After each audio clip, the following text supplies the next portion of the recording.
अरे अरे आग लग गई, आग लग गई, आग लग गई। अरे बुझा नहीं है। अरे पानी आ गया।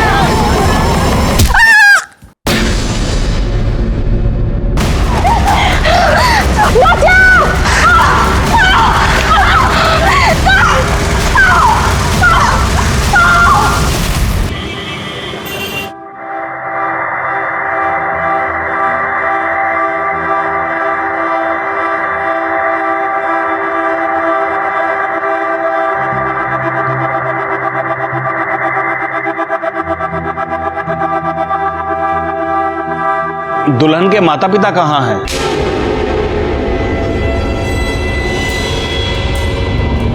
वो नहीं आएंगे, अब विधि शुरू कीजिए।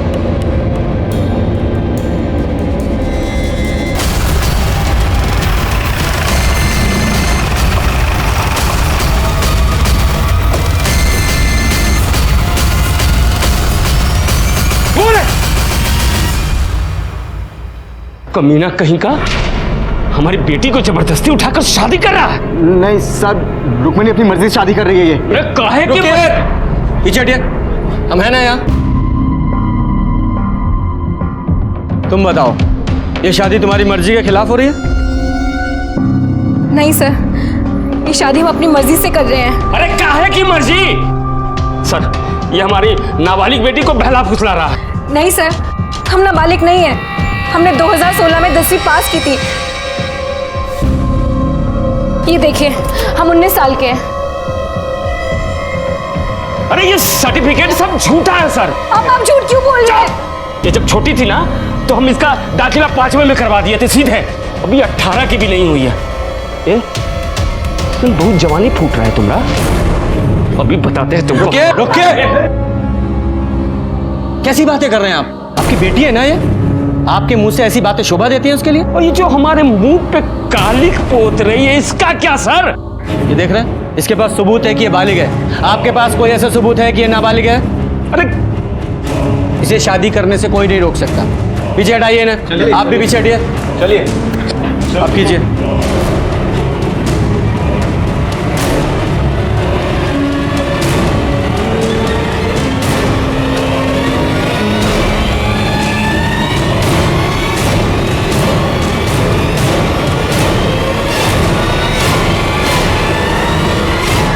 आप दोनों का विवाह संपन्न हुआ।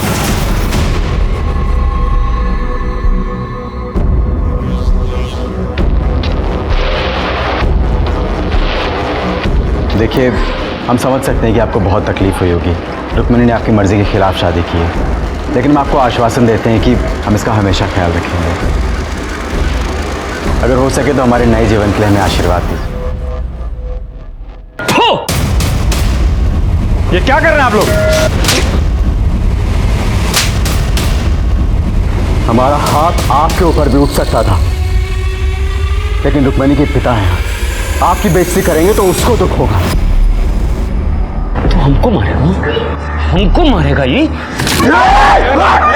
पापा नहीं, छोड़ो। क्या है सब? अगर ऐसे गुंडागर्दी करोगे तो अरेस्ट कर ले जाओगे।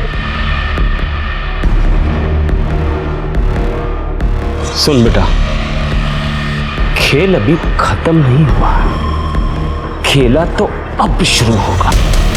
निकलो, चलो चलो।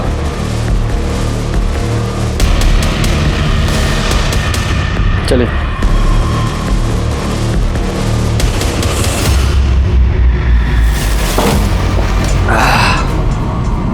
हम तुमको पहले ही बोले थे कि मार कर सालों को निपटा देते हैं, लेकिन तुमको तो आग लगी थी पुलिस के पास जाने की। जाओ।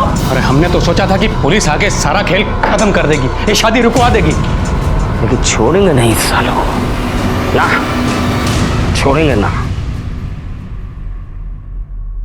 पंकज यार, थोड़ा जल्दी हाथ चलाओ यार, सुबह से कोई काम आगे बढ़ता ही नजर नहीं आ रहा है हमको।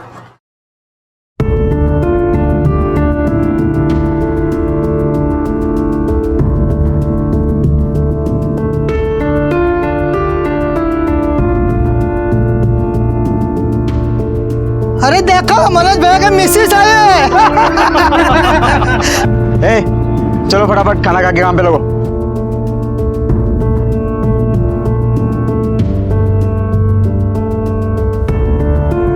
कैसा बना है?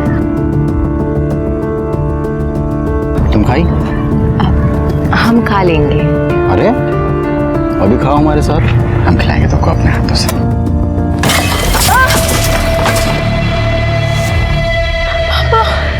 साला तुम्हारा तो ऐसी हालत करेंगे ना कि जिंदगी भर हलक से निवाला नीचे नहीं उतरेगा। हमारी बेटी को फंसाया। पापा नहीं, पापा नहीं। मेरे भाई को मारने की हिम्मत कैसी तुम लोगों की? छोड़ेंगे नहीं। अरे देख लेंगे तुमको, हम भी। जाओ, याद रखना। मनोज चल, निकलो। मनोज,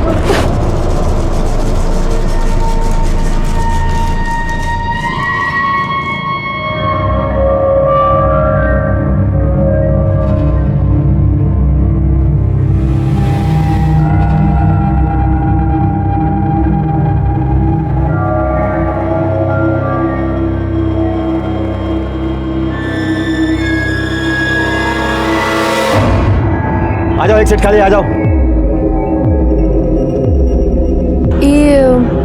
ये पटेल नगर किधर पड़ेगा? पटेल नगर पास में ही आइए, मैं आपको छोड़ दूँ। अरे यार बीच में कहाँ फुदक रहा? मेरा नंबर है। अरे भाई मेरा नंबर है। अरे तू जाओ यार, दिमाग खराब कर रहा है। मैं आपको छोड़ देता हूं। मैं छोड़ दूं, आप इधर आइए। बैठ जा, बैठ जा, बैठ जा, बैठ जा, बैठ जा, मैं छोड़ रहा हूं। बैठ जा।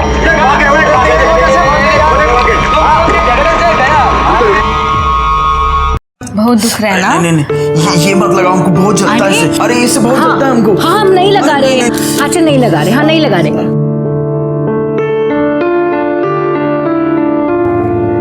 अरे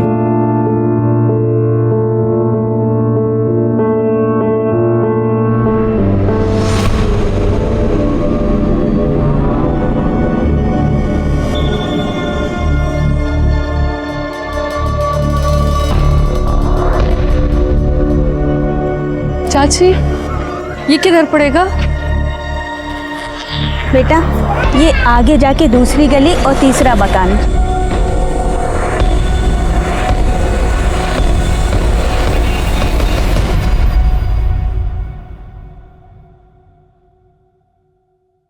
चलिए उठिए, काढ़ा पी लीजिए, आपका बदन दर्द ठीक हो जाएगा।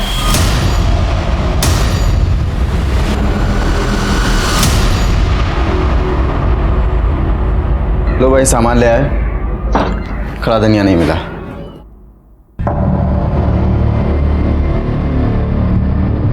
क्या हुआ?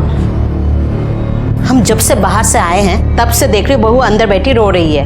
अरे हम तो पूछ पूछ के थक गए, कुछ बताती नहीं। तुम ही जाकर देखो क्या हुआ है। पकड़ो हम देखते हैं। अरे क्या हुआ? काहे रो रही हो?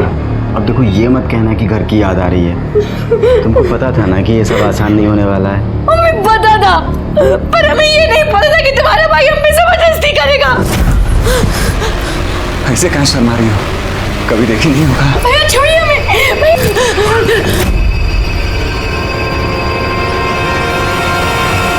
पागल हो गई है क्या? हमारा भाई हमारे लिए भगवान से भी बढ़कर है, उसके ऊपर इल्जाम लगा रही है तू। हम इल्जाम नहीं लगा रहे, हम सच बोल रहे हैं। झूठ बोल रही है।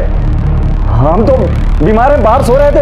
अच्छा हम झूठ बोल रहे हैं? जब गंदा काम करने में शर्म नहीं आई तब मारने में काहे आ रही है?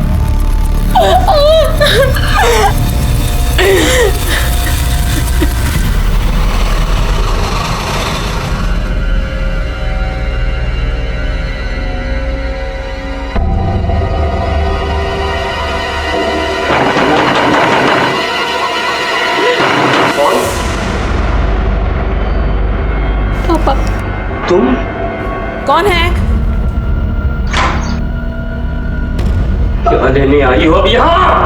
पापा, हमें अंदर आने दीजिए पापा। देखिए उसे अंदर आने दीजिए, हम आपके हाथ जोड़ते हैं। अब और कितना तमाशा करेंगे आप? बेटी है हमारी, हमने कहा ना, उसे अंदर आने दीजिए।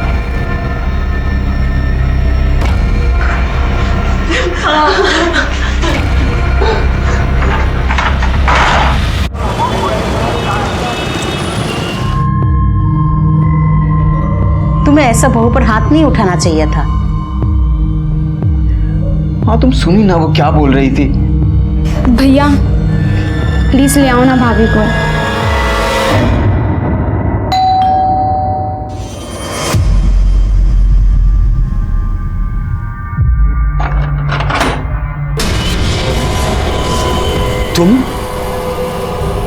तुम यहाँ क्या करने आए हो? चले जाओ यहाँ से, नहीं तो यही जिंदा जमीन में गाड़ देंगे। निकलो निकलो यहाँ से। अरे ये क्या कर रहे हैं? भगवान के लिए बस कीजिए, ये दामाद जी है हमारे, जो हुआ सो भूल जाइए, हमारी बेटी की जिंदगी बर्बाद मत कीजिए। हम रुक्मणी को लेने आए। रुक्मणी को लेने आए? दोबारा ये देखिए एक बार मेरी बात मान लीजिए, रुक्मणी के लिए, मेरे लिए।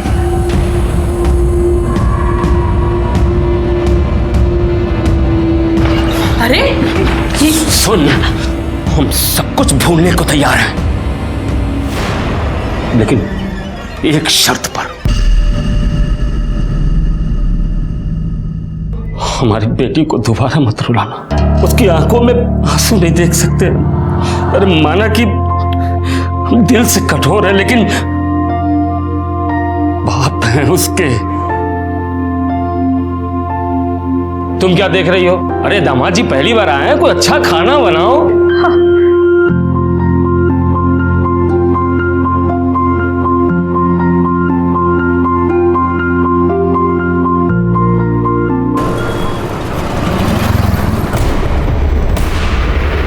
अरे अरे आग लग गई, आग लग गई, आग लग गई।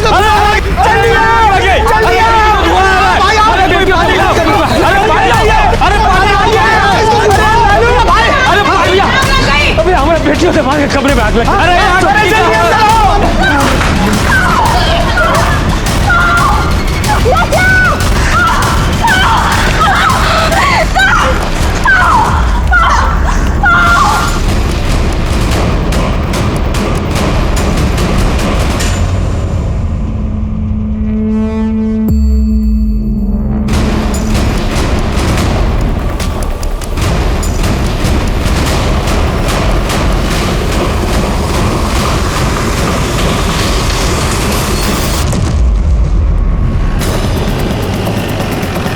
चलिए चलिए पीछे चलिए चलो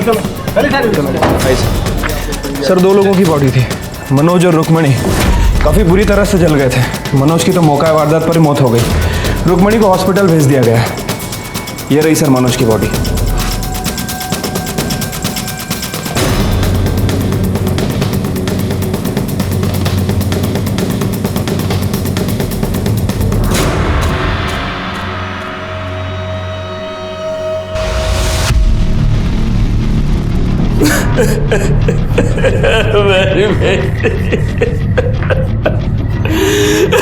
मार डाला अपने जवाई को, ले लिया बदला?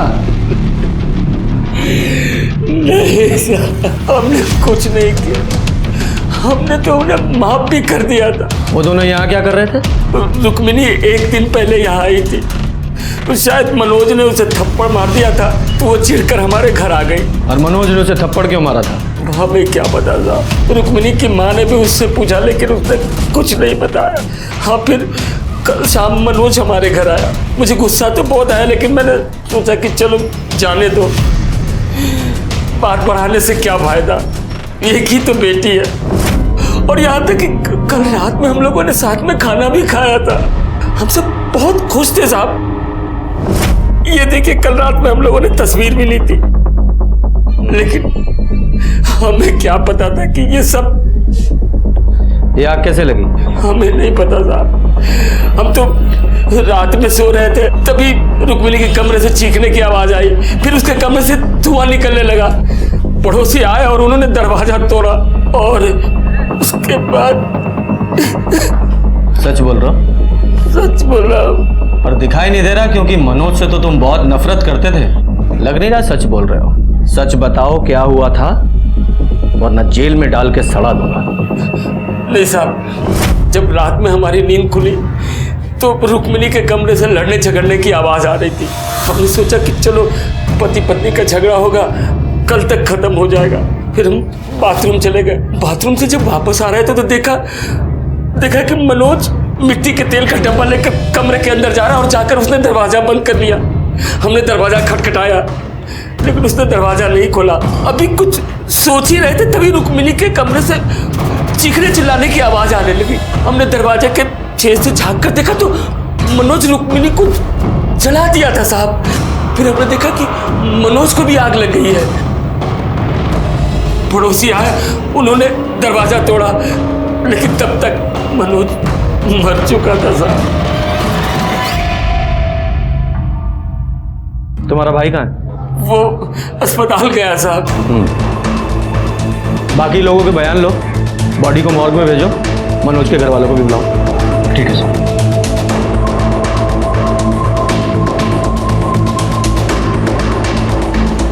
साहब एक मिनट बात करनी है आपसे। बोलिए। हमारा नाम सूरज है। हाँ। और ये हमारा बेटा गोपाल। हम बसेसर के बगल वाले घर में ही रहते हैं। इधर? हाँ। हमारा बेटा गोपाल आपको कुछ बताना चाहता है। हाँ बेटा बताओ। सर, हमारी खिड़की से रुक्मणी दीदी का रूम दिखता है। कल रात देर तक हम जाग रहे थे, हमारी टेस्ट थी इसलिए हम पढ़ रहे थे, तो हमने सुना तो रुक्मणी दीदी किसी के साथ झगड़ रही थी। हमने देखा भी तो वो कोई आदमी था, उसने डब्बे से उनके ऊपर मिट्टी का तेल डाल दिया और गुस्से में उनको जला दिया, पर उन पे भी आग लग गई। वो तो बाहर भाग रहे थे, मैंने ही जाके पापा को जगाया था। साहब हम तुरंत दौड़ के बाहर आए थे और तब तक तो। बेटा हाथ इधर लाओ। इतने बुरी तरीके से किसने मारा था? वो मास्टर जी ने। इतने बुरी तरीके से? अगर तुम चाहो तो उनके खिलाफ कंप्लेन कर सकते हो, मैं कार्रवाई करूंगा। साहब शिकायत की कोनो जरूरत नहीं है। अब ये बच्चा है, गलती हो गई इससे, होमवर्क नहीं किया तो मार तो पड़ेगी। होमवर्क किया करो। हाँ? तो सर इन लोगों के हिसाब से पति और पत्नी के बीच में झगड़ा हुआ। पति ने गुस्से में आकर पत्नी को जलाने की कोशिश की और खुद उस आग में जलकर मर गया, और अब पत्नी जिंदगी और मौत के बीच जंग लड़ रही है। अब इन लोगों ने जो रामायण सुनाई है उसके हिसाब से तो ऐसा ही लग रहा है। अब ये रुक्मणी ही कंफर्म कर सकती है कि इस कहानी का असली रावण कौन है।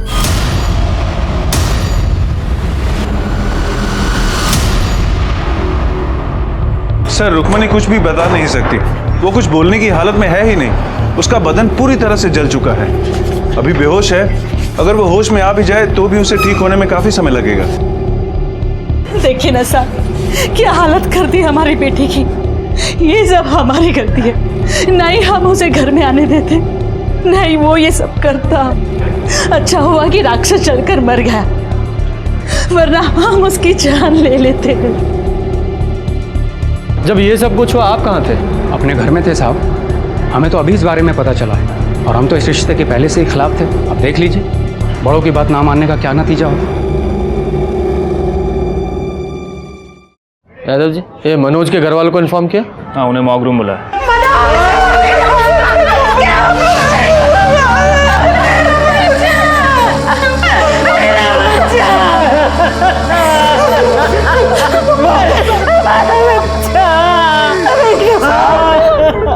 उस प्रोसेसर ने हमारे भाई को मारा साहब, छोड़िएगा मत साहब उसको। आप शांत हो जाइए। देखिए बॉडी में तो और कुछ बचा नहीं है, लेकिन हमें बॉडी में एक कड़ा मिला है। आप पहचानते हैं इसे? साहब ये कड़ा मनोज का साहब, उसके पिछले जन्मदिन पे हम उसको गिफ्ट में दिए थे साहब। साहब ये सब कुछ उस रुक्मिणी के बाप ने किया साहब। उसने हमारे भाई मनोज को मार डाला साहब। मंदिर में देखा था ना आपने, कितना गुस्सा भरा था उसके अंदर। और उसके बाद मनोज जिस कंस्ट्रक्शन साइट पे काम करता था वहां अपने गुंडों के साथ पहुंच गया था। वो तो ठीक टाइम पर मैं और कुछ लेबर आए तो बीच बचाव किया, नहीं तो हमारे भाई को उसी दिन मार डालता वो साहब। जब इतना गुस्सा भरा था तो अचानक मान कैसे गया वो? जब इस बसेसर ने मनोज के साथ कंस्ट्रक्शन साइट पे मारपीट की थी तो आप लोगों ने पुलिस कंप्लेन क्यों नहीं की? हमने उससे कहा था बात ना बढ़ाए, रिश्तेदारी वाली बात थी। अब बेटी भाग जाएगी तो गुस्सा तो आएगा ना। इतना गुस्सा कि हमारे बेटे की जान ही ले ली। ये रुक्मणी के घर वालों ने हमें बताया कि मनोज ने रुक्मणी के साथ कुछ मारपीट की थी और इसलिए वो अपने मायके आ गई थी। ये बता सकते हैं पति पत्नी में किस बात को लेकर झगड़ा हुआ था? साहब पति पत्नी तो लड़ते रहते हैं, कौन सी बड़ी बात है। और मनोज थोड़ा गुस्से वाला था और रुक्मिणी बहुत जल्दी चिढ़ जाती थी। बात क्या हुई थी साहब, हमें कुछ नहीं पता। हमें बिन बताए उसने गुस्से में अपने मैके जाके बैठ गई। साहब हमने मनोज से कहा था उसे मना ले आए।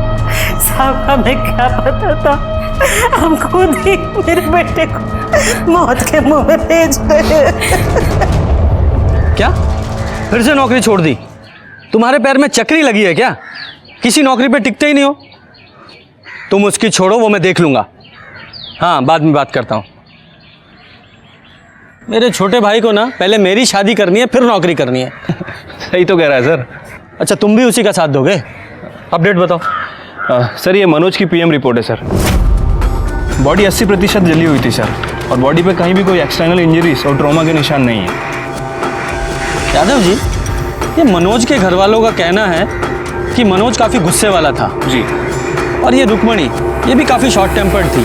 तो हो सकता है उस रात रुक्मणी और मनोज का झगड़ा हुआ हो और गुस्से में मनोज ने रुक्मणी को जला दिया और गलती से उसी आग में खुद जलकर मर गया। तो इस हिसाब से रुक्मणी विक्टिम और ये मनोज कल्प्रिट। पुरानी कहावत है, जो दूसरों के साथ बुरा करता है वो खुद मुसीबत में पड़ जाता है, और इस केस में भी हमें कुछ ऐसा ही लगा था। सर्कमस्टेंशियल एविडेंस और गवाहों के बयानों के बाद हमें यकीन हो गया था कि असली गुनहगार मनोज त्यागी ही था। उसने ही अपनी पत्नी रुक्मणी को जलाकर मारने की कोशिश की थी, जिसमें वो खुद जल गया था। डॉक्टर्स ने हमें बताया कि रुक्मणी की हालत को ठीक होने में कम से कम 2 महीने लगेंगे, उसके बाद ही हम उसका बयान ले पाएंगे। अपनी जांच पूरी करते हुए हमने रुक्मणी का डीएनए उसके पिता बसेसर से और मनोज का डीएनए उसकी माँ कविता से मिलाया, जो मैच हो गया। लेकिन तभी इस केस में हमारे सामने कुछ ऐसा आया जिसने हमारे होश उड़ा दिए।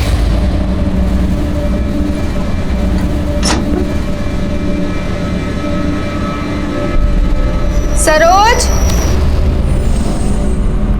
जल्दी नीचे आ सरोज।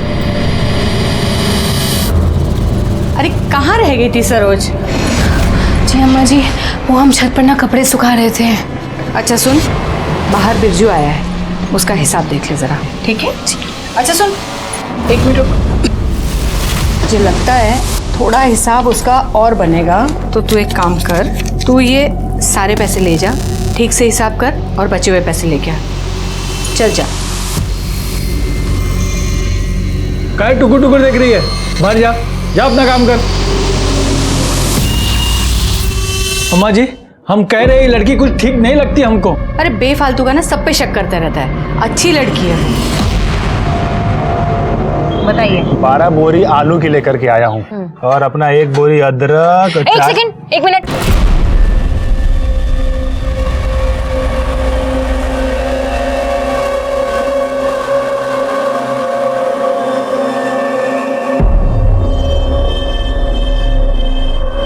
क्या ये काहे ऐसे बत्तीसी दिखा रहे हो हमें? हाँ, ये लो, काम करो, काम पे ध्यान दो।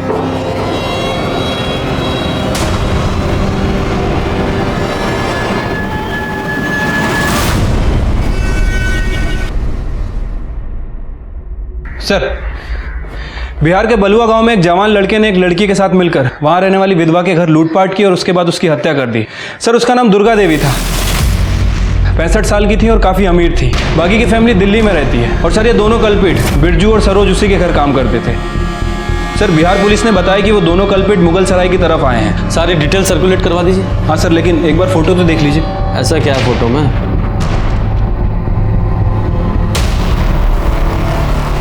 ये तो रुक्मणी जैसी लग रही है, लेकिन वो तो हॉस्पिटल में है।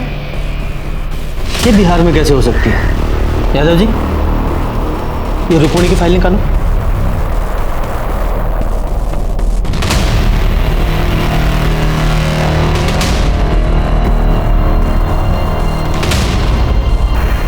देखिए सर, दोनों के हाथों पर बिल्कुल सेम जगह ही टैटू है। हाँ, लेकिन इस फोटो में टैटू थोड़ा क्लियर नहीं है, लेकिन है एक ही जगह पर। Good job Yadav ji. अब इस रुक्मणी से मिलने का वक्त आ गया है, चलो।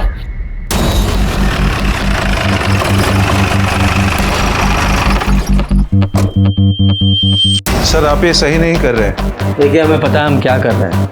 इतनी मुश्किल से तो ये ठीक हो रही है।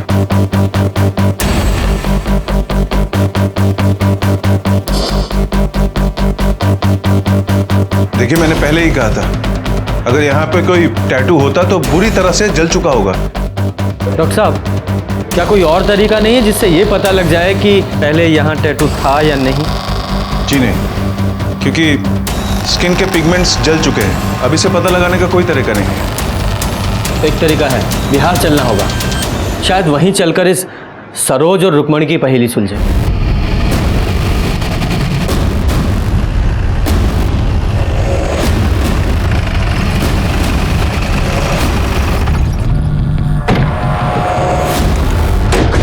यही घर है सर। और ये पुलिस वाले यूपी से आए हैं साहब। तुमने जो बयान हमको दिया था, तुम्हारे मुंह से सुनना चाहते हैं। वो क्या है कि तुम्हारे अम्मा जी के कातिलों का पता लगाना है ना। छोड़ना मत साहब उनको। हमारी अम्मा जी बहुत अच्छी थी साहब, बहुत अच्छी थी हमारी अम्मा। ये सरोज यहाँ कब से काम करती थी? साहब कुछ 35-40 दिन हुए होंगे साहब। बहुत पढ़ी लिखी थी साहब और एकदम सीधी सादी लगती थी। अम्मा जी का तो बहुत ही ख्याल रखती थी और अम्मा जी भी उस पर बहुत भरोसा करते थे साहब। और ये बिरजू? अम्मा जी का जमीन का बटाई होता है ना, वो बिरजू ही देखता था। यहाँ आता जाता रहता था साहब। वो हिसाब किताब भी सरोज ही देखती थी। जी सर, यहाँ पे काम करने वाले लोगों का कहना है कि सरोज और बिरजू बहुत घुल मिल गए थे। हाँ साहब, हम देखे थे, बिरजू और सरोज में बहुत नजदीकियाँ हो गई थी। अगर तुम्हें हमारी जरूरत है तो सीधे सीधे कह क्यों नहीं देते? साहब, वो जो सरोज थी ना, वो हमेशा डरी डरी रहती थी। डरी डरी मतलब? डरने की वजह तो पता नहीं, लेकिन हमेशा उसके दिमाग में कुछ ना कुछ तो चलता रहता था साहब। ये सरोज कहाँ की रहने वाली थी? पता नहीं साहब। पता नहीं? तो फिर मिली कहाँ? हम वो अप्रैल में पटना गए थे, आके देखा तो यहाँ काम कर रही थी वो। आपने सरोज के बारे में बाकी गांव वालों से बात की? जी सर, लेकिन किसी को भी नहीं पता है कि वो कहाँ से आई थी और यहाँ तक कैसे पहुँची। साहब, हम एक चीज हमेशा देखते रहे कि जब भी अम्मा जी लाकर खोलती थी ना तो उसकी आँख खुल जाती थी। सच में हम कह रहे साहब कि सब कुछ उसका ही किया धरा है। बिरजू को भी उसी ने फंसाया साहब। साहब, वहाँ अम्मा जी का लाश लाकर के पास पड़ा था और उस वक्त लाकर खुला था साहब। सर, फ्लावर वॉश को वेपन की तरह यूज किया गया था, जिसे हमने फॉरेंसिक में जमा करा दिया है। ये सरोज के पास कोई मोबाइल था? नहीं साहब, नहीं था। ये अम्मा और बिरजू के पास तो होगा? हाँ, उनके पास था साहब। सर, बिरजू अपना मोबाइल एक मजदूर को देके गया था, जिसमें मोबाइल डेटा इरेज था और कोई सिम भी नहीं था। सर, हमने अम्मा जी और बिरजू की मोबाइल की CDR रिपोर्ट और मोबाइल लोकेशन दोनों मंगवाई। जल्दी ही मिल जाएगी। गुड।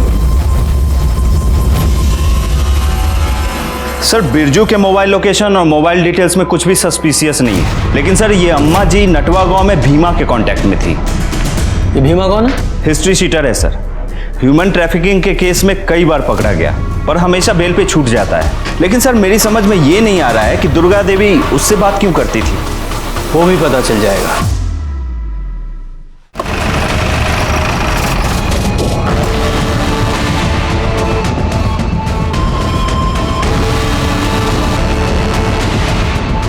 सर, यही घर है भीमा का।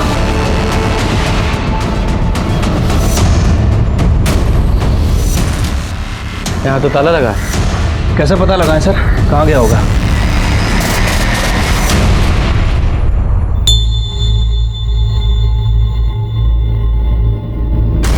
तुम भी माँ, रुको।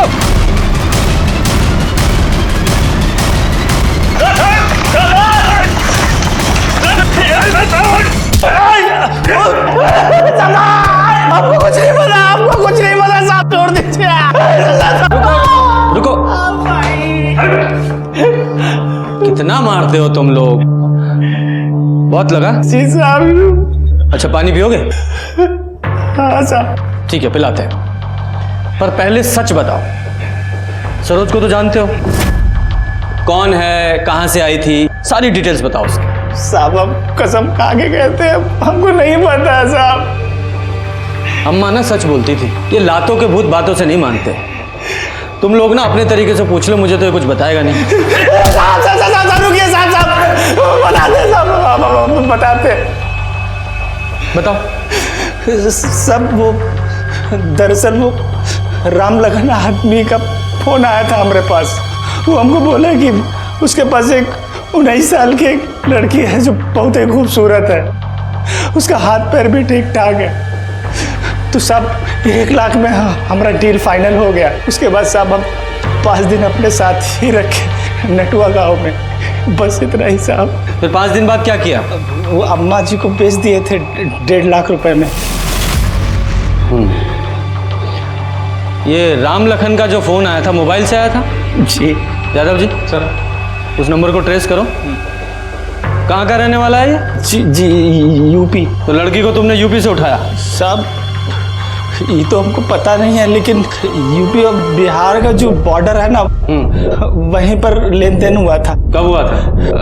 11 अप्रैल रात को हुआ था। मतलब जिस रात रुक्मणी और मनोज को चलाया गया। ठीक है, वेरी गुड सर।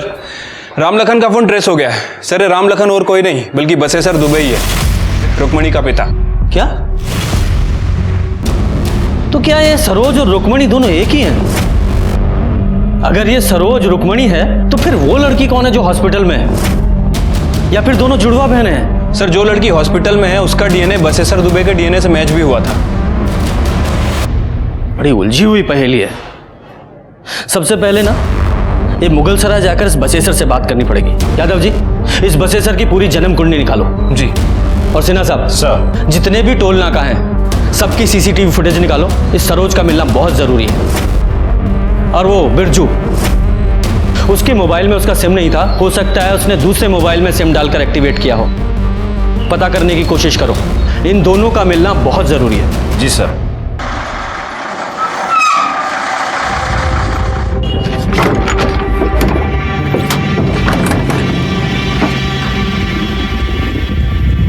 सुनिए, हम ऐसे कब तक इधर उधर भागते रहेंगे? हम जाने ये सब कब खत्म होगा। देखो तुम ज़्यादा परेशान मत हो, बस थोड़ी देर का तो बात है। हम आज रात को बनारस से गाड़ी पकड़ेंगे, उसके बाद निकल जाएंगे। फिर हमको तो कोई टेंशन नहीं है वहाँ पे। चलो। हमें बहुत भूख लग रही है और हमारा गला भी सूख रहा है। गला तो हमारा भी सूख रहा है, लेकिन करे क्या? एक काम करो, आओ तुम इधर आओ, तुम यहाँ बैठो, हम तुम्हारे लिए कुछ खाने को लेकर के आते हैं। जाना मत यहाँ से कहीं।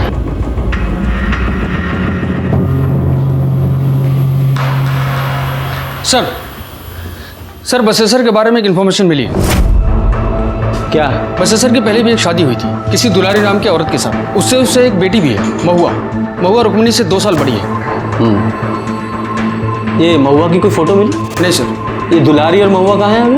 सर दुलारी अभी भी अपने गांव अजवारी में है और बसेसर भी वहीं का रहने वाला है। जब हमने दुलारी से महुआ के बारे में पूछा तो उसने कहा कि वो अपने किसी रिश्तेदार के यहाँ कानपुर गई है, वहीं कहीं मेट का काम करने। लेकिन जब हमने कानपुर में पता किया सर, तो पता चला कि महुआ कानपुर पहुंची ही नहीं। कब की बात है? सर अप्रैल के पहले हफ्ते की। मतलब 11 अप्रैल से पहले भी बहुत सी चीजें हुई थी। आप काहे नहीं खा रहे? अरे तुम खाओ, हम उधर ही कुछ खा लिए थे, पेट भरा है हमारा। बस कितने बजे का है? शाम को 8 बजे का है। तुम खा के थोड़ा सा रेस्ट कर लो, हम तुमको जगा देंगे। कैसा गंदा मजाक कर रहे हैं आप साहब? एक तो हमारी बिटिया अस्पताल में पड़ी है वैसी हालत में, और आप कह रहे हैं हमें अपनी बेटी को बेच दिए बिहार में। पूत को तो कपूत बनते सुना है, लेकिन बाप को पशु बनते पहली बार देखा है। एक बात बताओ, अगर तुमने अपनी बेटी को नहीं बेचा तो वो नटवा के हिमा से फोन पर क्या बात करते थे? झूठ मत बोलना, तुम्हारे सारे कॉल रिकॉर्ड्स हैं हमारे पास। मना क्यों करेंगे? उससे हमारी बात होती थी, हमारे बचपन का दोस्त है, तो कभी कभार फोन पे बात हो जाया करती है। लेकिन इसका मतलब ये थोड़ी है कि उसे हम लड़की बेचे, मतलब अपनी बेटी को। तो फिर ये भीमा ऐसा क्यों बोल रहा था? कहा है कि उसका दिमाग खराब हो गया, साथ में आप लोगों का। क्या बकवास कर रहा है तू? अरे आप ही लोग ना वो टेस्ट करवाए थे और बोले कि जो बेड में लड़की है वो हमारी बेटी है। हमारी एक ही बेटी है, और सरोज कौन है हम नहीं जानते हैं। तुम्हारी एक और बेटी है ना, महुआ, वो कहाँ है? हम नहीं जानते हैं उसे।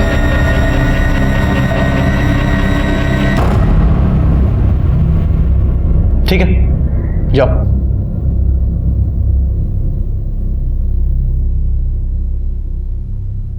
यादव जी। सर। ये बहुत कुछ उलझा हुआ सा है और इसे सुलझाने के लिए इसकी तह तक जाना पड़ेगा। एक काम करो, सबके फ़ोन सर्विलेंस पे डालो, इस मनोज की फैमिली के भी। ठीक है सर। वैसे सर अब क्या करें, हमने सीना से भी बात की है, उसे भी अभी तक कुछ पता नहीं चला है। महुआ, सरोज, रुक्मणी सब बहुत उलझा हुआ है। अगर ये माने कि ये सरोज ही रुक्मणी है तो फिर ये हॉस्पिटल में जो लड़की है वो कौन है? महुआ?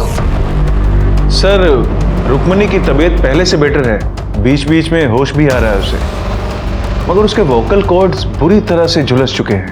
अगर उसने बोलने की कोशिश की तो काफी नुकसान हो सकता है। मतलब उससे बात ही नहीं कर सकते? जी नहीं। इस लड़की का डीएनए इसकी माँ फुलवा से मैच कराई है। जी। हो सकता है इसी से कहानी में कोई नया मोड़ आए। आज हमारा बेटा 24 का हो जाता, शादी के बाद उसका पहला जन्मदिन। माँ, अब रो मत, आप भी तो हमारी हिम्मत हो।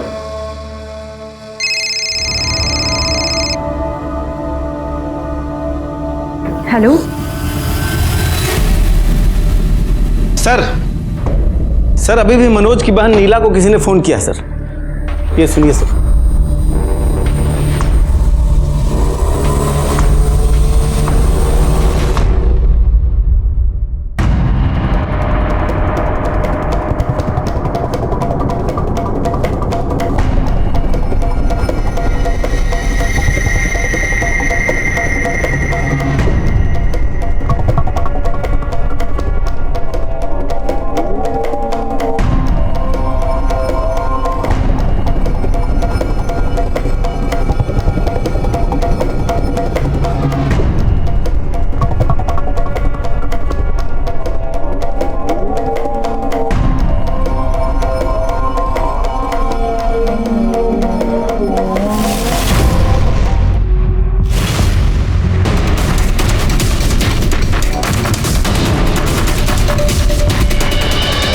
आप कैसी हो? याद नहीं रहे। सरोज, ले चलो इसे। सरोज या रुक्मणी बुलाऊं तुम्हें? कौन हो तुम? सरोज या रुक्मणी या रुक्मणी की कोई जुड़वा बहन? नहीं साहब, हम रुक्मणी ही हैं। सबने बहुत कोशिश की कि हम भूल जाए कि हम रुक्मणी नहीं हैं, लेकिन साहब हम रुक्मणी ही हैं। उस रात तुम्हारी मनोज से लड़ाई किस बात पर हुई थी? नहीं साहब, हम दोनों की तो कोई लड़ाई नहीं हुई थी। हम दोनों के बीच तो सब कुछ ठीक था। हम दोनों ने खाना खाया, उसके बाद हम सोने चले गए। फिर अचानक से आधी रात में किसी ने हमें कुछ सुंघाया और हम बेहोश हो गए। हमने भागने की कोशिश की, लेकिन कहाँ भाग रही है? कहाँ भाग रही है? नहीं, समझ नहीं आता तुमको?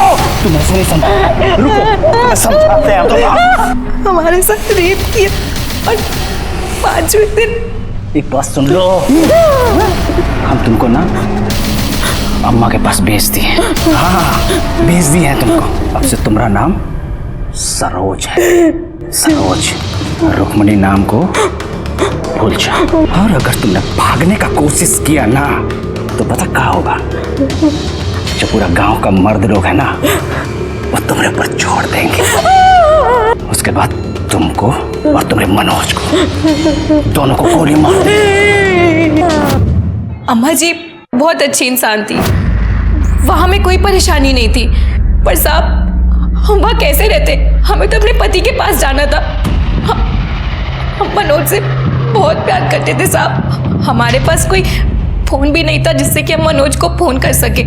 वहाँ हर वक्त हम पर सब लोग नजर रखते थे साहब। ऐसा लगता था जैसे हमें वहाँ कैद करके रखा हो। फिर हमें एक आदमी मिला वहाँ पे, बिट्टू नाम का। वो अम्मा जी की जमीन पे बटैये पे काम करता था। हमने उससे जानबूझकर दोस्ती की। हमने बिट्टू से कहा कि हमें यहाँ से भागना है। उसने कहा उसके लिए हमें पैसे चाहिए होंगे। हम दोनों ने मिलकर एक योजना बनाई की तिजोरी से सारे पैसे निकालकर हम भाग जाएंगे।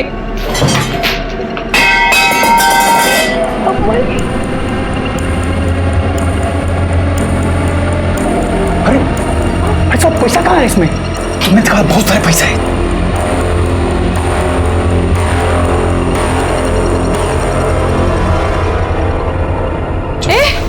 बिरजू क्या कर रहे हो यहाँ पे? सरोज नहीं अम्मा जी, चोरी कर रहे हो? नहीं नहीं अम्मा, वो सफाई कर रहे चल क्या रहा है यहाँ पे?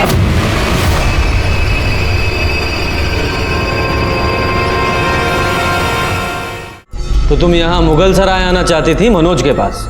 हाँ साहब, और हमें पता चला फिर साहब हम इधर उधर भागते रहे। हरिदासपुर बस स्टैंड पर बिरजू ने हमारे खाने में नशे की गोली मिला दी और हम बेहोश हो गए। बिरजू वो बैग लेकर भाग गया जिसमें सारे पैसे थे। फिर हमने एक आदमी के फोन से नीला को फोन किया। उससे पहले हमने कई बार मनोज को भी फोन किया था, लेकिन उसका फोन बंद था। ऊपर से बिरजू ने हमें मना किया था जब तक हम मुगल सराय ना पहुंचे तब तक हम किसी को फोन ना करें। साहब हमारा यकीन कीजिए, हमने अम्मा जी को नहीं मारा। लेकिन पैसे तो तुम्हारे पास थे।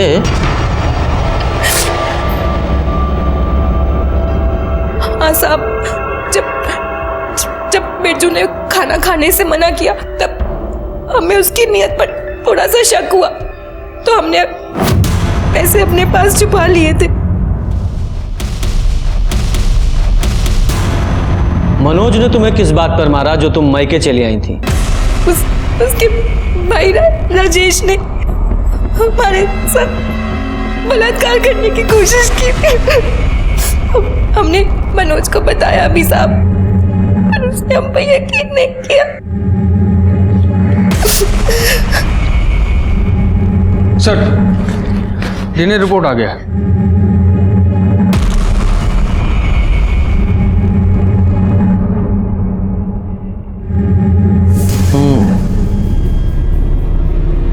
मुझे तो उसी दिन उस बसेसर के पड़ोसी सूरज पर शक हुआ था।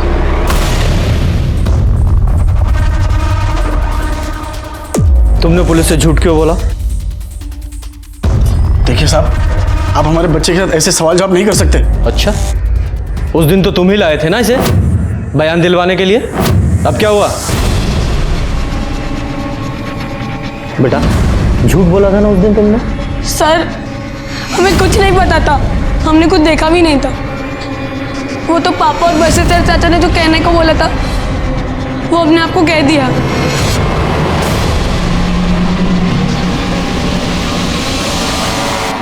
हमने तो मना भी किया था, इन्होंने हमें छड़ी से मारा था।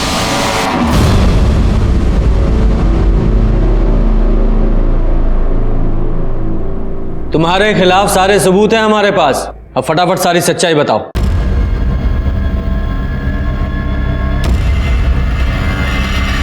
रुक्मिणी ने मनोज से शादी करके हमारा बहुत खून जलाया था। हम उससे बहुत गुस्सा थे। हमने सोचा था कि उसे भीमा के हाथों बेच देंगे, लेकिन जब सोच ही रहे थे तो वो अपने ससुराल से लड़ झगड़ कर खुद ब खुद हमारे घर आ गई। और उसके पीछे पीछे मनोज भी आ गया। हमने बेहोशी की दवा सुंघाकर उसे बेहोश कर दिया। फिर हमारे भाई ने उसे घर के बाहर ले जाकर बेच दिया।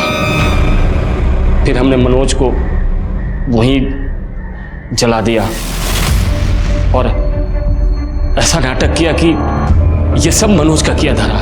मतलब महुआ को रुक्मणी की जगह रखकर जला दिया। क्या करते, दुलारी ने उसे कानपुर भेजा था और वो हमारे पास आ गई। 4 साल की थी जब उसे छोड़कर आए थे, लेकिन उसको तो हमारे घर पर ही रहना था। इतनी सुंदर भी नहीं थी कि कहीं शादी कर देते या बेच देते। उसे अपने भाई के घर रखा। जिस रात हमने रुक्मिणी को बेचा तो हमने सोचा क्यों नहीं महुआ को रुक्मिणी बनाकर इससे भी पीछा छुड़ा लिया जाए। इसलिए उसे बेहोश कर मनोज के साथ जला दिया, लेकिन वो बच गई। शर्म आती है तुम्हारे जैसे इंसान को पिता कहते हुए। अपने स्वार्थ और अहंकार के लिए अपनी 2 बेटियों की जिंदगी बर्बाद कर दी। रुक्मणी ने अपने परिवार से लड़कर मनोज से शादी की थी और मनोज के भाई राजेश ने रुक्मणी को मॉलेस्ट करने की कोशिश की थी। राजेश से जब हमने इसके बारे में पूछा तो उसने पहले तो इनकार किया, लेकिन कड़ाई से पूछताछ करने पर उसने स्वीकार किया कि हाँ, उसने रुक्मणी को मॉलेस्ट किया था। कुछ दिनों बाद सिन्हा ने बिहार में बिरजू को पकड़ लिया और बिरजू ने कबूल किया कि उसने ही दुर्गा देवी का खून किया था। क्या मनोज को दस्तक नहीं मिली थी कि जो बसेसर रुक्मणी और उसके खून का प्यासा था वो अचानक ही बदल कैसे गया? अगर मनोज ने इस दस्तक को पहचान लिया होता तो ये सब कुछ नहीं होता। इसी के साथ मैं सीनियर इंस्पेक्टर रंजीत ठाकुर आपसे विदा लेता हूं। फिर मिलेंगे। सतर्क रहिए और देखते रहिए क्राइम पेट्रोल दस्तक, क्योंकि मकसद बताना नहीं, बचाना है। जय हिंद।